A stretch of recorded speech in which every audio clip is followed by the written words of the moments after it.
encryption library in C and C++. So like I said, about 3 or 4 months ago, I started working on Bolt, or the Libbolt library, and that's what I'm going to talk about today. But before I dive into it, I want to kind of give a little bit of a motivation for the problem that we're solving, and talk about basically how we're able to do that. So one of the analogies that I got from Ian that explains, what the shortcomings of Bitcoin are, is this particular point that it's really for your bank account. That Bitcoin is Twitter for your bank account, and this might be shocking to some of you, but again, basically, Bitcoin is not private, and so that's partly why we're all here, right? So it's actually something to be dealt with. So, but if we think about what we want from an ideal digital currency, there are 3 aspects, right? So we have, decentralization. We don't want to necessarily trust a bank. We want it to be secure in the sense that, we want our funds to not be stolen. And lastly, we want it to be private, and we don't want people to be able to basically download all of these transactions and be able to link, our payments from the blockchain. So blockchain payments essentially are costly for a variety of reasons, mainly 3, and I'm going to focus on. Obviously, the latency, with Bitcoin, it can take upwards of 10 minutes to an hour to confirm, a block. It's also costly in terms of resource usage. Basically, you have the process of mining blocks can be expensive, and it's costly in terms of money. You have, transaction fees that can be $1 to a few bucks to upwards of $50 in some cases. And so this is a problem. But the funny thing is that, this is something that we deal with in other aspects. So if you think of credit cards, right, if you're at a bar and you're using your credit card, you usually, if you get more than 1 drink, you typically, open a tab, right? So the bartender takes your card, and you start buying drinks, and he writes down essentially which drinks you've bought, and then at the end of the night you pay your tab and you leave. And of course that's when the bartender trusts you. If you trust the bar, you give them your card, and then you do the same thing, and then at the end of the night you get your card back and you leave.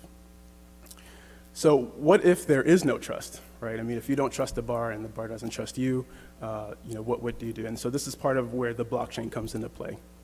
So you pay Mo $100 at the beginning with your credit card to incur that transaction fee, and then Mo gives you an IOU for $95. You pay $5 for the beer, and you start drinking. And if you want another beer, you do the same thing. You update your IOU to $90, and you get another beer. At the end of the night, you keep going, of course, for as many drinks as you want. Obviously, depending on how drunk you are by the end of this, you basically can cash out. However, the problem is, who do you cash out with? In the case of, the bar example, you have to trust the bartender, and you don't necessarily want to do that because we're back to the problem of requiring trust. And so the blockchain is essentially a way to do that, because we don't necessarily want to trust the IOU. We want to make sure that it's authentic, and you can think of a blockchain as always being able to pay you in every scenario and resolve disputes. And shout out to Ian for a lot of these slides. I mean, a very, very apt description of what payment channels offer you. So the best analogy that we can come up with here is that bar tabs are payment channels are bar tabs for blockchains. And so the idea is very simple, right? I mean, you open a channel with someone that you want to transact with escrowed funds, and that is under both of your control, and this is typically using like a multi-sig wallet, and then you get an IOU for those funds. And then you can transact off-chain for as much as you want, and then at the end of this, you close the channel, and then you can retrieve your funds. So there are two basic types of payment channels. There's the Bidirectional case, where you have Alice and Bob, are transacting arbitrary values back and forth. And then you have a third-party scenario in which you have Alice and Bob with a channel with Mo, and so they can use the channel that they have with Mo to send money to each other. And this is effectively what Lightning does. How many of you guys are familiar with the Lightning Network? Oh, fantastic. So I won't dwell too much on this then. This is what the Lightning Network looks like today, with the test network. It's amazing what they've been able to accomplish over the last several years in terms of, developing this on top of Bitcoin. So moving on. So again, this is what Lightning does. And the question is it private? Obviously, based on the fact that, Bolt exists, the answer is no. And that's because all of the transactions that are happening off chain are not protected. The individual payments on a channel are essentially linkable, and so this means that you can't necessarily use it for micropayments for advertising, for example, in the concept of like Brave. You can't use it over Tor, because each time you make a payment over a channel, you're leaking identifying information about yourself. And so anytime you don't want to be identified by the seller, Lightning is not necessarily the right approach.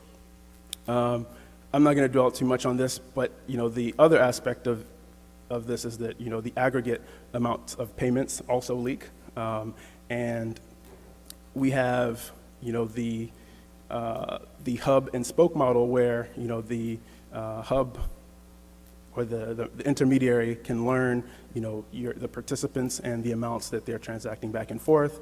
And so if you trust them, they can, of course, hide this information from the network.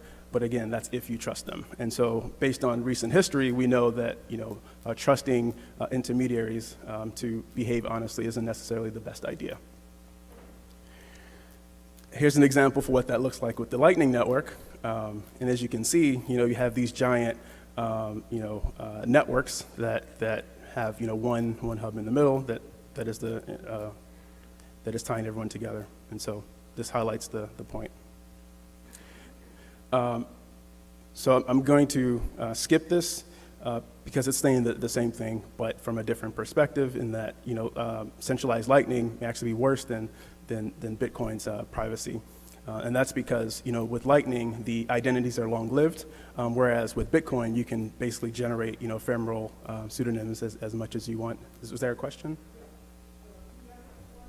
Yes, sir.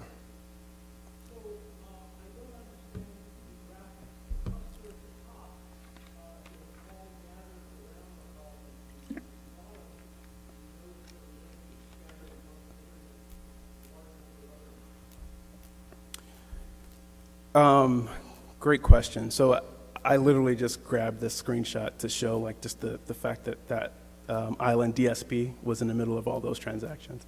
But I didn't look into it too much. So with centralized form of Lightning, you can essentially have an issue where even if you use anonymous funds to open the channel, the fact that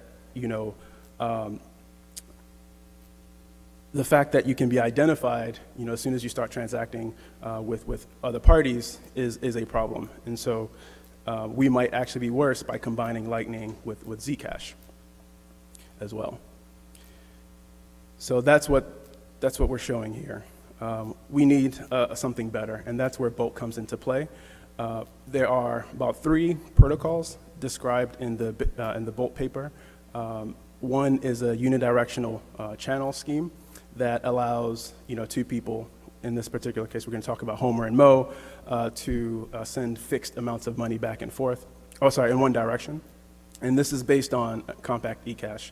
And then we have bidirectional channels, which allow Homer and Mo to exchange arbitrary values. And this is based on fair exchange, commitments, blind signatures, and zero-knowledge proofs. And the last one is third-party payments, which addresses the use case in Lightning, the general case for Lightning.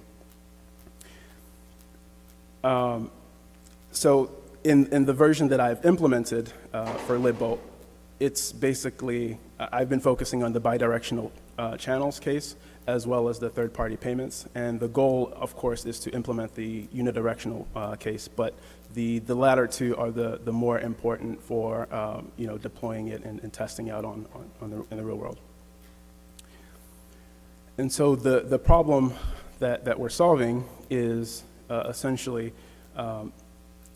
being able to exchange IOUs and updating balances in a privacy-preserving way.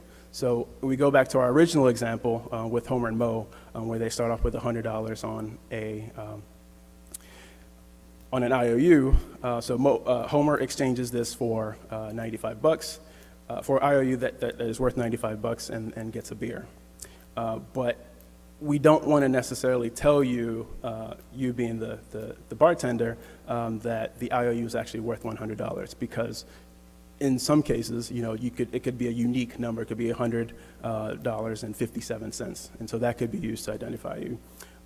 We don't necessarily want to talk about the fact that the new IOU is worth $95 because obviously you could do the math and add the updated, the difference to figure out what the original balance was. And the IOU, we can't necessarily show you the IOU because it has an identifying signature, from the merchant that says, that IOU was issued at some point. And so we have to prove somehow that we do really have an IOU, and the new one is less than $5. And so this is actually the easy part. We can do all of these things with commitments, where we hide, the payment balances, the channel information, and so on and so forth, with Peterson commitments. And we can prove in zero knowledge that we have a valid signature from the merchant of a signature.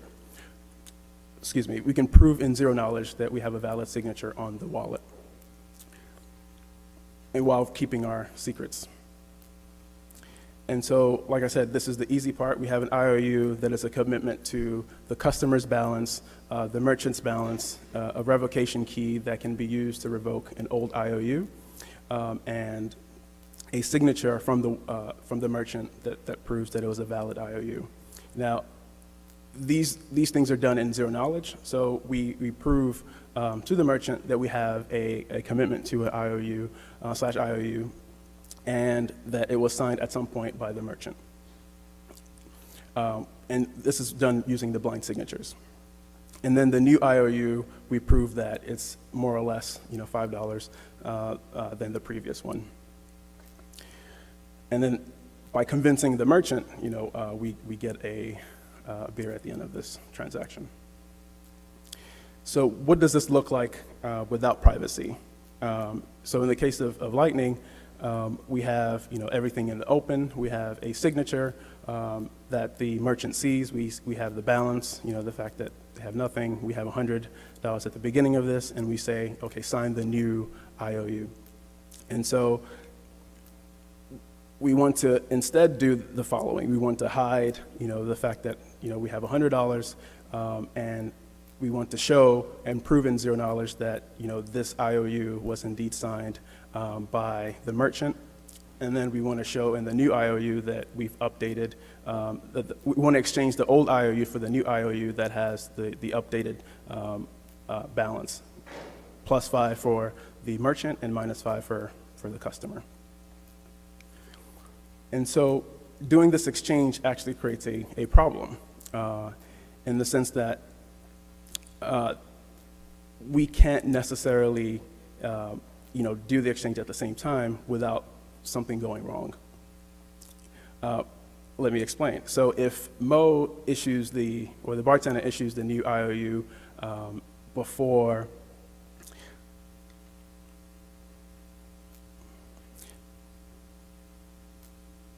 yes, so if Mo issues the new IOU and gets the beer first, then Homer can essentially cash out the old IOU, and he's essentially gotten a free beer. In the inverse, if Homer invalidates the old IOU before getting the merchant to sign the new one, then the merchant can or Mo can refuse to sign the new one and essentially keep the money. And so this is basically, we need to have an atomic swap of signatures, which is something that is known in cryptography to be an impossible problem. And so this is the main innovation of Bolt, addressing the fair exchange of signatures that allows both parties to exchange the IOUs and both parties feeling like they haven't been necessarily cheated or robbed.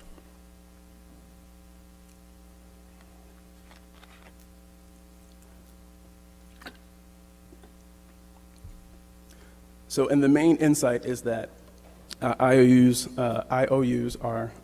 can serve two functions. One, they can serve as a way to cash out and get your money from the blockchain.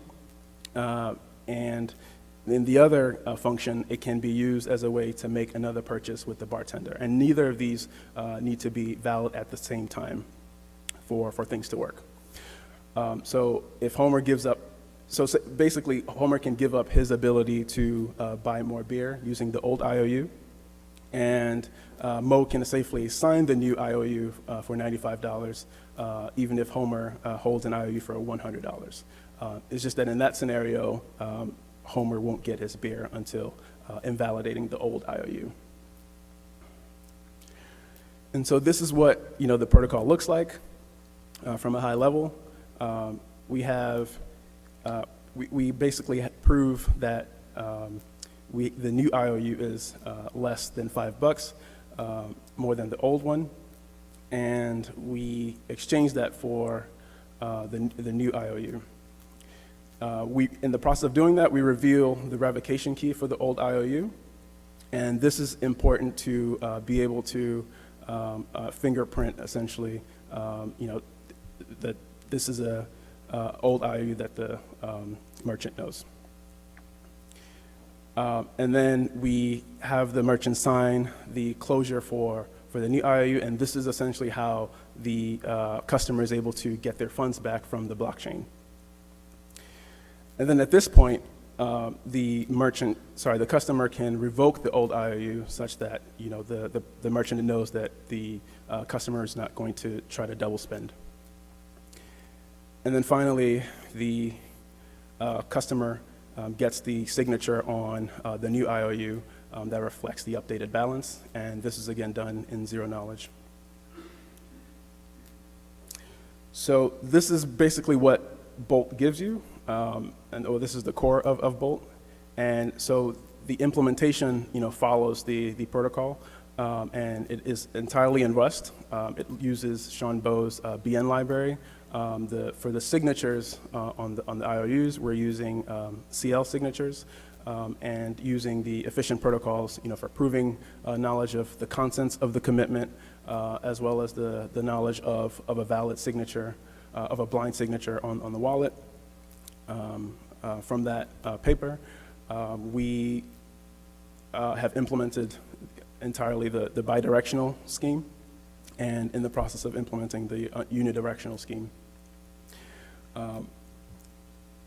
I've optimized, the CL signature verification to be as fast as possible. There's a lot of pairings there, and for proving that the updated balance is within a public range, because we don't want to reveal that to the merchant. I'm using, or in the process of using bulletproofs to do that verification. And we're going to hear more about bulletproofs, I guess, later on today. And they're really cool, and looking forward to integrating. So I found out that there was a Rust implementation implemented by Chain Inc., and so that is now open source, and I'm looking forward to finishing that integration. In terms of what the API looks like, so there's an initialization API for the bidirectional scheme that is fairly straightforward, where you generate long-lived keys, a key pair for the merchant, and then you generate a key pair for a single channel for the customer. And at this point, each party executes an initial algorithm on the agreed amounts for the channel, so the customer's balance as well as the merchant's balance. The established protocol is how we fund the payment channel. And here we want to, of course, use anonymous funds to initialize the channel. And so the first phase, the customer generates a proof of commitment to the new wallet contents, and then in zero knowledge gets a signature on that wallet. And so at the end of this, the merchant establishes the channel. And then for the payment protocol, the customer generates a payment proof for the old IOU, and it'll show the revocation key of that old IOU and the process. And in exchange, it will get a refund token that he can use for, the pay by merchant phase 1 will allow the merchant to get a refund token, the customer to get a refund token from the merchant. And then in return, if that checks out, the customer sends back a revocation token that invalidates the old IOU. And then the last phase is the merchant producing a new wallet signature, again in zero knowledge, on the new contents of the IOU. And so you can execute the payment protocol obviously as many times as you want. And then at the end of it, you can take to close the channel, you can basically execute this customer refund to generate a channel closure message that you can then take to the blockchain to get your funds back. And the same thing for the merchant. And if there is a dispute, there's a resolution algorithm that gets executed on both of the channel closure messages from the merchant and the customer, as well as the and there is one other thing there that gets fed as input. I think it's the RTW. That's the refund token, yes. So the refund token as well, if it's available. And then the resolution algorithm produces, who's right. So unfortunately, these are unoptimized performance numbers. The payments currently take less than 4 seconds per hop. And channel establishment is about 1 or 2 seconds. There's no Zcash snark style setup required. This is actually independent of Zcash, although it can work with other Zcash-like currencies, but the goal is to, of course, focus on Zcash to begin with, and in terms of writing the specification for how we integrate it, how it could be integrated into the Zcash protocol. And I look forward to interacting with the Zcash engineers to understand more about all the things that we need to do to figure that out. And I appreciate the support from the Zcash company as well.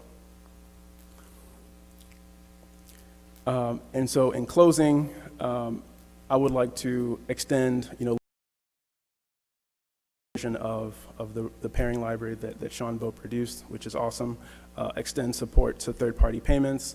Actually build out a Bolt D daemon that interacts with a Zcash D node, hopefully in Rust as well. I found out that some of the Bitcoin core developers have been working on a Lightning Rust implementation, so I'm hoping to work with that to build the Bolt daemon as well. There's also a Go version, so between the two, we'll figure out the best way of implementing this. Like I said, there will be some work in specifying, how to integrate this into Zcash or Zcash-like cryptocurrencies, and there'll be more optimizations to get Libbolt as fast as possible. And this will be released as open source in the very near future, within the next few weeks, cleaning up, reviewing code with Matt and Ian, and so I welcome, obviously, the community review as well, and hopefully, we can, one more thing, this will be part of the Zcash Foundation repository, so anyone will be able to, look at it and contribute code if necessary, if you choose to. And I think I've said this already. I would like to thank the Zcash Foundation for partly supporting my work. Obviously Josh, who wouldn't be here, appreciate his support. Anthony as well, and obviously Matt and Ian for their support in getting this project started and done. Thank you for listening.